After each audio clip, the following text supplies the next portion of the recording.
বাগানের সবজি নাই, সবজি নাই, পুরে অনেক সবজি তোলা যায়। বিসমিল্লাহির রহমানির রহিম। এই যে ঢেঁড়স তো আছেই বন্ধুরা, যে কষ্ট করলে শিষ্ট মেলে। বাগানে এত পরিশ্রম করি আমি বা আমরা যেভাবেই হোক কাজ করি, এসব কাজ করতে লেবার লাগাই না, ছোটোখাটো কাজগুলো নিজেই করা যায়। তো ছাদ বাগানে যদি প্রতিদিন লেবার লাগানো হয় তাহলে ছাদ বাগান করে লাভ কি? নিজে যদি কষ্ট না করব, অন্যকে দিয়ে কষ্ট করাই নেবো, তাহলে তো লাভ হলো না। বন্ধুরা আমার ধুন্দুল দেখেন, কত ধুন্দুল ধরেছে দেখছেন, একদম ওই মাথা থেকে দেখাও, একদম 1 2 3 4 5। তো আমি আজকে এই ধুন্দুলগুলো কেটে নিব, ধুন্দুলগুলো কেটে নিব। বিসমিল্লাহির রহমানির রহিম। একটা, দুইটা, তারপর এটা থাক, এটা কাটতে হবে। এই যে এই তিনটা, কি সুন্দর, দারুণ না? দারুণ। আমার এটা মধুমঞ্জুরি, এটা মাধবীলতা অনেকে বলেছেন, আমি এর আগেও পোস্ট দিয়েছি, সবাই বলেছেন মাধবীলতা।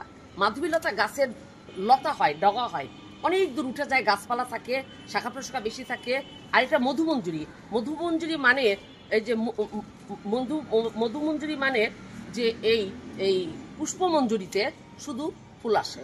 পুষ্পমঞ্জুরি মানে এই আগা, এই আগাতে শুধু ফুল আসবে, যার জন্য এটাকে পুষ্পমঞ্জুরি বলা হয়, অনেক সময় মধুমঞ্জুরিও বলা হয়। কিন্তু এটা মাধবীলতা না।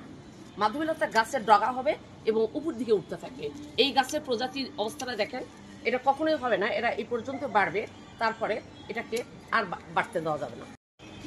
মধুমঞ্জুরি গাছের বেশি বড় করা যাবে না ছাদ বাগানে, যেহেতু আর লতা হয় না, ছোট থাকে এবং আগায় আগায় পুষ্পমঞ্জুরিতে ফুল ধরে।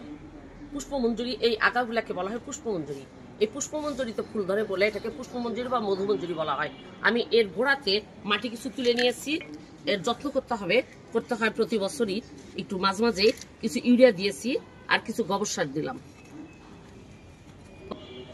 এখন এই গোবর সার দিয়ে দিলাম, কিছু ইউরিয়া দিয়ে দিয়েছি, দিয়ে এর মধ্যে মাটি চাপা দিব, দিয়ে রেখে দিব, ইনশাল্লাহ আবার ফুল আসবে।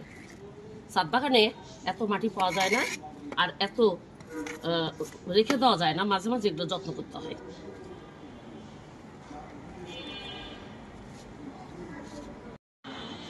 এগুলো আমার ডাটা গাছ 3টা রেখেছিলাম, আমি উপরাই নেব। বিসমিল্লাহির রহমানির রহিম।